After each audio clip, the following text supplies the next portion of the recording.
So, let me guess. This is the part where you tell me you're an abomination? You're wrong. But not far wrong.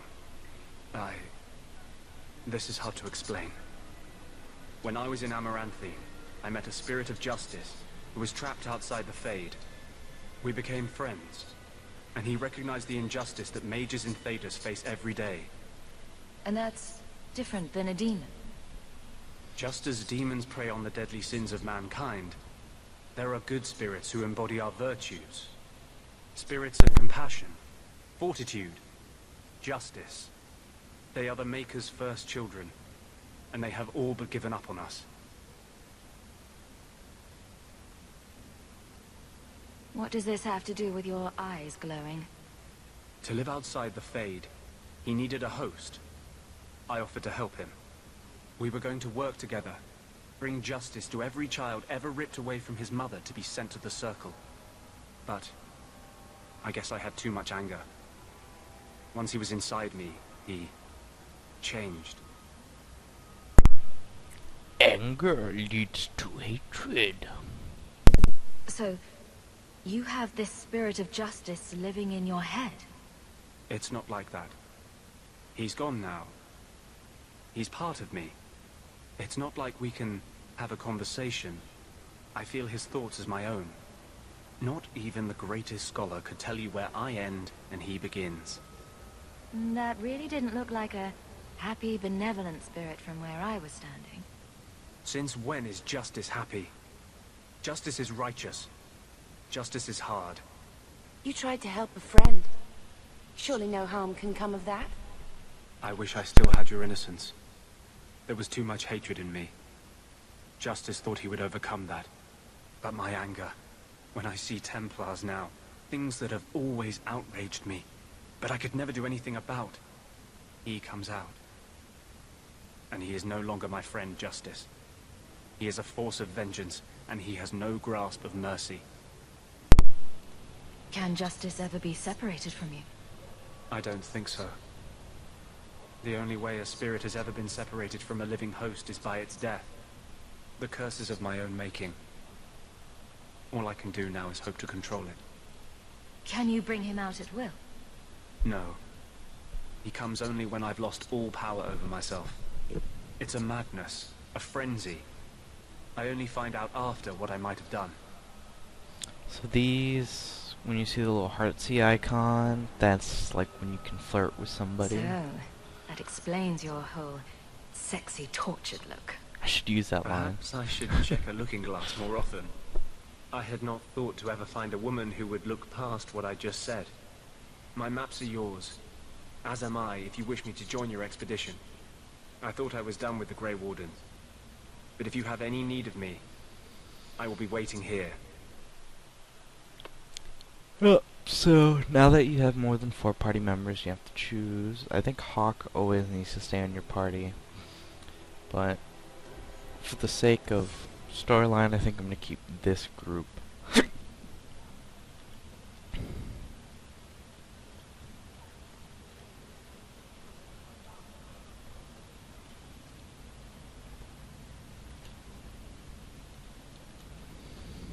And then finally get the heck out of Darktown.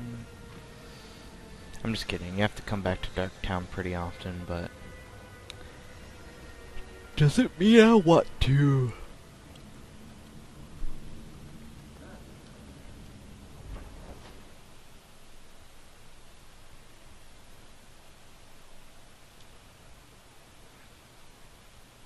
Let's go to the Hangman and find our next character.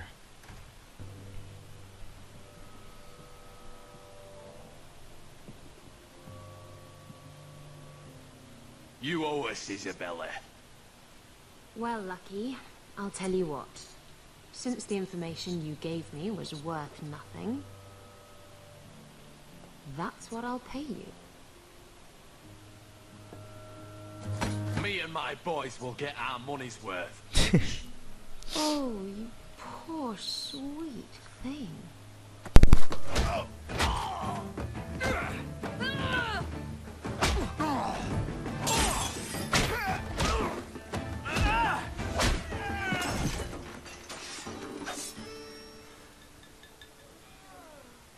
Tell me, Lucky, is this worth dying for?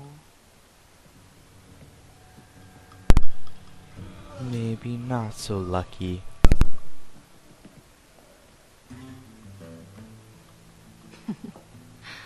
I didn't think so.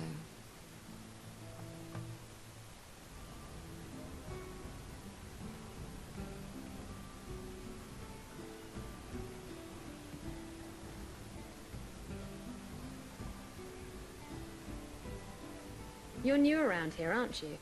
Welcome, and keep your wits about you. You're nothing but tits and arse to the men in this place, and they won't hesitate to grab at both.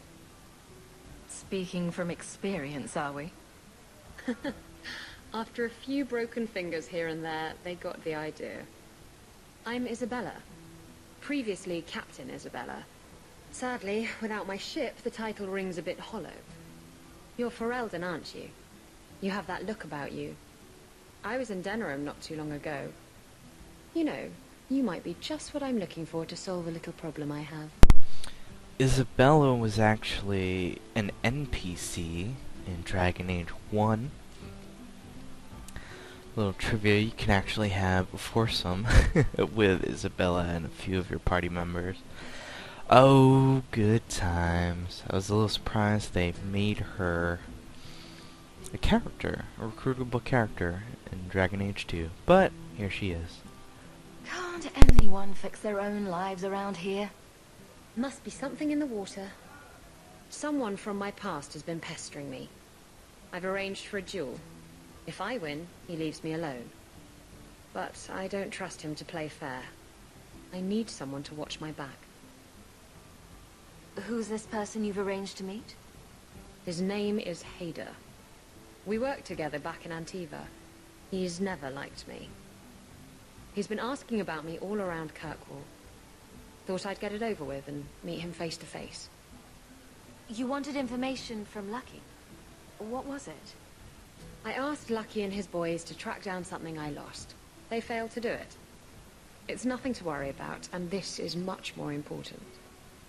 Why a duel? I like duels. It's what I do. And if I win, he'll be dead. Problem solved. What makes you think I'm right for this? You saw me talking to Lucky, didn't you? Those boys couldn't manage simple information gathering. I can't trust the riffraff in this place to do anything right. But you're different.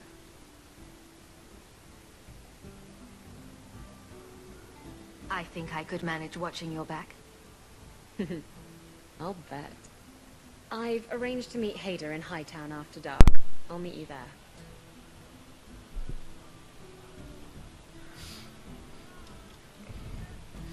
Well, Isabella is in fact as slorish as she looks, but she's actually got a deep sensitive side.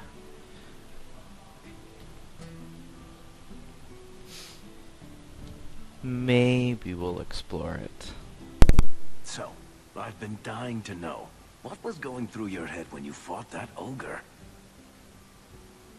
For the first few seconds, what do they feed those things? I don't know anyone else that's even seen one. You're lucky just to be standing here.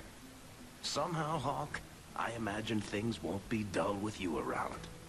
Not that I expect the deep roads to be boring, mind you. Constant threat of doom does tend to keep you awake. Anything in particular I should know about your brother? To understand Bartrand, you've got to understand the Dwarven Merchants Guild. These are dwarves who would sell their mothers if they thought it'd get them a better share of the lyrium market. Anyone who deals with them has to sleep with a knife under their pillow. In my family, that's Bartrand. What are your plans for this trip into the deep roads? Bartrand's running the show. Andraste's ass, he'd probably do that even if we weren't paying for everything.